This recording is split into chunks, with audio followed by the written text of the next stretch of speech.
X के साथ 60 degree का जाविया बनाती है, तो आपने बताना है कि एफ वाई के साथ इसका जाविया कौन सा होगा। बेटा एफ एक्स जो होता है वो cos थीटा होता है। क्या होता है? cos थीटा होता है। तो एफ वाई के साथ हमेशा क्या लगेगा? sin थीटा लगेगा। तो इसका जवाब रहेगा बेटा sin 60 डिग्री। क्या रहेगा इसका जवाब? sin 60 degree. तो बिस्मिल्लाहिर्रहमानिर्रहीम। अस्सलाम वालेकुम डियर स्टूडेंट्स। अगर आप 9th क्लास फिजिक्स के पेपर को लेकर परेशान है बेटा, तो ये वीडियो आप कंप्लीट देखें।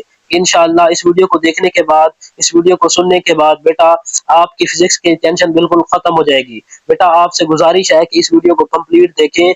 इंशाल्लाह आप इस वीडियो को देखने के बाद आपके जितने भी डाउट्स हैं वो सारे के सारे क्लियर हो जाएंगे। बेटा इस वीडियो के अंदर हम आपके साथ 9th क्लास फिजिक्स के 2 पेपर शेयर करने जा रहे हैं बेटा। ये मोस्ट इंपोर्टेंट पेपर्स हैं, पेपर 1 और पेपर 2। आप सिर्फ इन्हीं 2 पेपर्स को तैयार कर लें बेटा।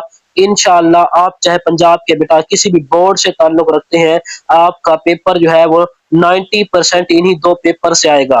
बेटा अगर पेपर ना आए तो आप मेरे चैनल को अनसब्सक्राइब कर दीजिएगा। तो चलिए आज की इस वीडियो को हम स्टार्ट करते हैं बेटा। तो सबसे पहले देखें बेटा, हमारे पास जो है पहला जो पार्ट 1 है बेटा एमसीक्यूज का, उसमें पहला एमसीक्यूज है 1 फेम्टोमीटर बराबर होता है तो 10 की पावर -15 मीटर के बराबर होता है बेटा। नेक्स्ट एमसीक्यू है हमारे पास, स्पीड वक्त ग्राफ के नीचे का रकबा अददी तौर पर बराबर होता है। The area under the speed time graph is numerically equal to. बेटा इसका करेक्ट क्वेश्चन है डिस्टेंस कवर्ड, तय करदा फासले के बराबर होता है। ग्रेविटेशनल फील्ड का यूनिट, यानी ग्रेविटेशनल फील्ड की शिद्दत का unit, the unit of gravitational field strength, यानी इसके अंदर आपने जो जी है उसकी वैल्यू को यूनिट होता है बेटा वो बताना है। तो कौन सा होता है? न्यूटन पर किलोग्राम, एन के जी -1 न्यूटन पर किलोग्राम होता है बेटा। नेक्स्ट हमारे पास एमसीक्यू है इसका, एक जर्रा जिसका मास m है, a particle of mass m is moving with a velocity v, velocity v से हरकत करता हुआ उसी जितने मास वाले एक और जरे से टकराता है, टकराने के बाद जरे की वेलोसिटी क्या होगी। यानी इसके अंदर आपने बेटा बताना है कि एक जर्रा है जिसका मास क्या है बेटा m है, वो जाके दूसरे जरे जिसका मास दोबारा से m है, सेम मास है, वेलोसिटी v से हरकत कर रहा है, तो इससे टकराता है। टकराने के बाद इस पहले जरे की यानी m1 की जो वेलोसिटी है वो कितना हो जाएगी वो बतानी है बेटा। तो बेटा m टकराने के बाद जो m1 है इसकी वेलोसिटी हो जाएगी 0। क्या हो जाएगी? 0 हो जाएगी। तो इसका करेक्ट ऑप्शन हमारे पास क्या है बेटा? 0 जो है इसका वो करेक्ट ऑप्शन है। नेक्स्ट देखें, एक फोर्स एफ एक्सिस के साथ 60 डिग्री का जाया बनाती है, यानी एक फोर्स जो है एफ एक्स के साथ 60 डिग्री का जाया बनाती है, तो आपने बताना है कि एफ वाई के साथ इसका जाविया कौन सा होगा। बेटा एफ एक्स जो होता है वो cos थीटा होता है। क्या होता है? cos थीटा होता है। तो एफ वाई के साथ हमेशा क्या लगेगा? sin थीटा लगेगा। तो इसका जवाब रहेगा बेटा sin 60 डिग्री। क्या रहेगा इसका जवाब? sin 60 degree. तो करेक्ट ऑप्शन हमारे पास है बी। फोर्स की मिकदार बढ़ाने से मोमेंट ऑफ फोर्स में क्या असर होगा? यानी by increasing the magnitude of force moment of force will be increase. यानी इसमें क्या होगा, अगर आप फोर्स की मिकदार बढ़ा देंगे तो मोमेंट ऑफ फोर्स क्या हो जाएगा बेटा? बढ़ जाएगा। तो बी ऑप्शन इसका करेक्ट है। नेक्स्ट हमारे पास है 0.05 किलोग्राम की एक बेलेट की स्पीड 300 मीटर पर सेकंड है, यानी एक गोली है बेटा जिसकी स्पीड क्या है वो हमारे पास जो है 300 मीटर पर सेकंड है। आपने इसकी काइनेटिक एनर्जी बतानी है कितना होगी। तो बेटा इसकी काइनेटिक एनर्जी हमारे पास होगी 2250 जाउल। कितनी? 2250 जाउल। नेक्स्ट बेटा एमसीक्यू है हमारे पास, हाइड्रोलिक प्रेस के उसूल की बुनियाद क्या है? The principle of hydraulic press is based on. तो बेटा इसका करेक्ट ऑप्शन हमारे पास है पास्कल का कानून। क्या है? देखिए पी से हाइड्रोलिक प्रेस, पी से प्रेस रहेगा और पी से ही पास्कल याद कर ले। तो हाइड्रोलिक प्रेस जो है बेटा वो किस में होता है? पास्कल के कानून के अंदर होता है, और ये मोस्ट इंपोर्टेंट बेटा एमसीक्यू है। नेक्स्ट चलते हैं बेटा हम, फिजाई प्रेशर कितनी बुलंदी तक मौजूद है, यानी हमारे पास जो एटमॉस्फेरिक प्रेशर होता है वो कितनी हाइट तक होता है? तो बेटा वो 10,000 किलोमीटर तक। कितनी?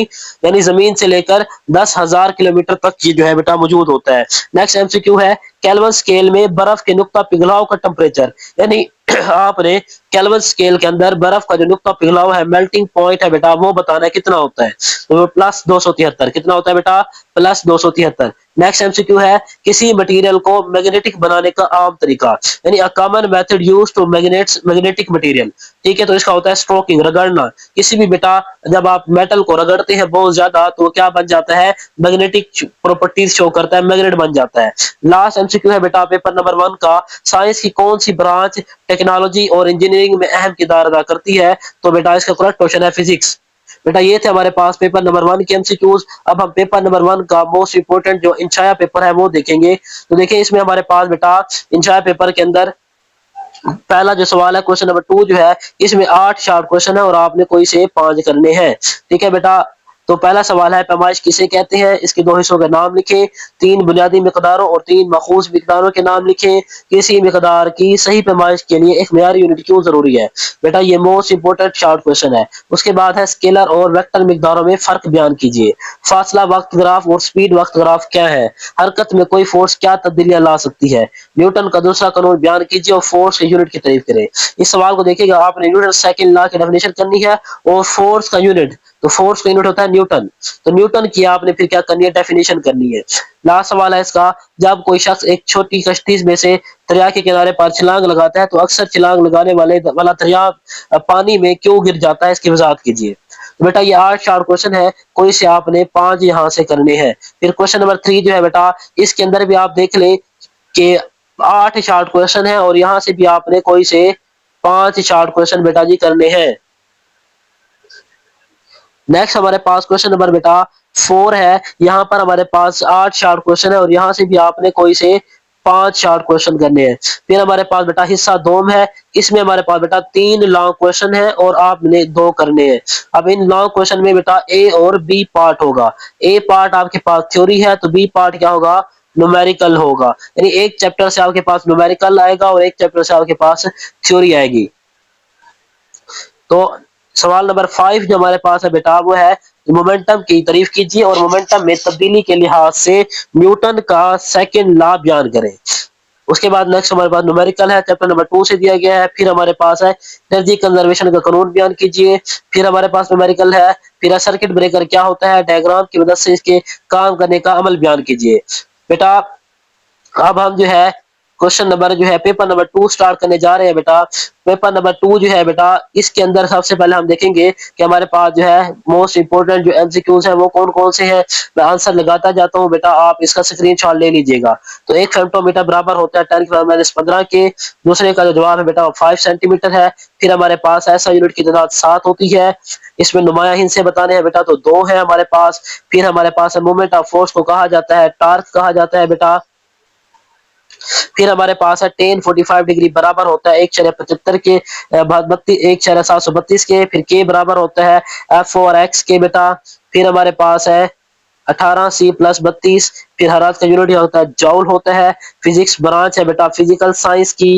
हरारत क्या है बेटा, एनर्जी की एक शक्ल है। और इंसानी जिस्म का नॉर्मल टेम्परेचर जो होता है बेटा वो 310 के होता है। कितना होता है, 310 के होता है। अब हम पेपर नंबर 2 जो है उसका जो है सब्जेक्टिव पार्ट डिस्कस करेंगे। इसमें हमारे पास बेटा ये देखिए मोस्ट इंपोर्टेंट क्या है, 8 शार्ट क्वेश्चन है। क्वेश्चन नंबर 2 में आपने 5 करने हैं। क्वेश्चन नंबर 3 में बेटा 8 शार्ट क्वेश्चन है, आपने कोई से 5 कर लेने हैं। उसके बाद हमारे पास जो है क्वेश्चन नंबर 4 है बेटा, इसमें भी 8 शार्ट क्वेश्चन है, आपने कोई से 5 तैयार कर लेने हैं। और फिर हमारे पास बेटा हिस्सा 2 है, जिसके अंदर देखिए हमारे पास क्वेश्चन नंबर 5 है, 6 है और 7 है। इनमें से आपने कोई से भी 2 शार्ट लॉन्ग क्वेश्चन जो है बेटा तैयार कर लेने हैं। तो बेटा ये थी आज की वीडियो। बेटा आप इस वीडियो के अंदर जितने भी आपको शॉर्ट क्वेश्चन लॉन्ग क्वेश्चन और एमसीक्यूज बताए गए हैं बेटा, आप सिर्फ इन्हीं एमसीक्यूज लॉन्ग क्वेश्चन और शॉर्ट क्वेश्चंस को तैयार कर लें। इंशाअल्लाह अजीज बेटा आपका पेपर जो है वो फिजिक्स का बहुत अच्छा हो जाएगा। तो चलिए बेटा मिलते हैं नेक्स्ट वीडियो के अंदर, तब तक के लिए शुक्रिया, अल्लाह हाफिज।